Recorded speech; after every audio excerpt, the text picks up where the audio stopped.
गणेश जी, जिन्हें विघ्नहर्ता, बुद्धि और ज्ञान के देवता के रूप में पूजा जाता है और किसी भी शुभ कार्य और पूजन से पहले उनकी पूजा और स्मरण करना जरूरी माना जाता है। उनके जन्म की कथा हिंदू धर्म में अत्यंत महत्वपूर्ण है। ये कथा माता पार्वती और भगवान शिव की प्रेम, शक्ति और आशीर्वाद की कथा है। बहुत समय पहले कैलाश पर्वत पर माता पार्वती और भगवान शिव निवास करते थे। एक दिन माता पार्वती ने स्नान से पूर्व अपनी एक दासी को दरवाजे पर पहरा देने के लिए कहा, लेकिन वे पूरी तरह संतुष्ट नहीं थी। इसलिए उन्होंने अपने शरीर के उपटन से एक बालक का निर्माण किया और उस बालक को अपनी शक्तियों से जीवित कर उसे अपने पुत्र के रूप में स्वीकार किया। माता पार्वती ने उस बालक को आदेश दिया, हे पुत्र, मैं स्नान करने जा रही हूँ, तुम स्नान गृह के द्वार पर पहरा देना और किसी को भी अंदर मत आने देना। बालक ने अपनी माता को प्रणाम किया। माता पार्वती स्नान करने चली गईं।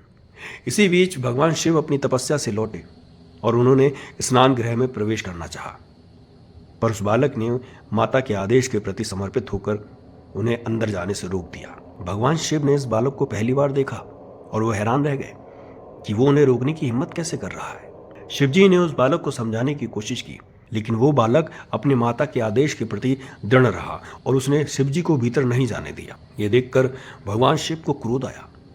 उन्होंने इस बालक को कहा कि वो उनका रास्ता छोड़ दे, लेकिन उसने उनकी बात मानने से इनकार कर दी। फिर शिवजी ने अपने गणों को बुलाया और उस बालक से युद्ध करने का आदेश दिया। वो बालक अत्यंत पराक्रमी और बलशाली था। उसने भगवान शिव के सभी गणों को हरा दिया। आखिरकार भगवान शिव ने त्रिशूल से उस बालक का सिर काट दिया। जैसे ही माता पार्वती ने यह देखा, वे क्रोधित हो गई।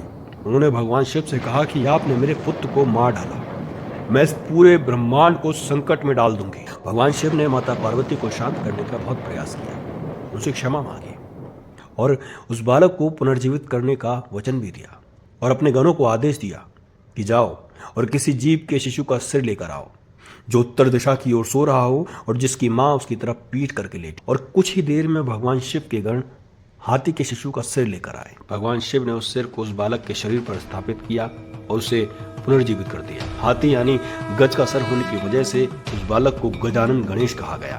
भगवान शिव समेत समस्त देवताओं ने उन्हें अनेकों अनेक वरदान दिए, जिसमें यह वरदान भी था कि किसी भी पूजा या अनुष्ठान से पहले गणेश जी की आराधना की जाएगी। ये कथा हमें सिखाती है कि माता पिता के आदेश का पालन करना कितना महत्वपूर्ण है और उनकी रक्षा हेतु हमें किसी भी चुनौती का सामना करने के लिए तैयार रहना चाहिए। गणेश जी की कथा न केवल उनके जन्म का रहस्य बताती है, बल्कि उनके चरित्र और महत्व को दर्शाती है।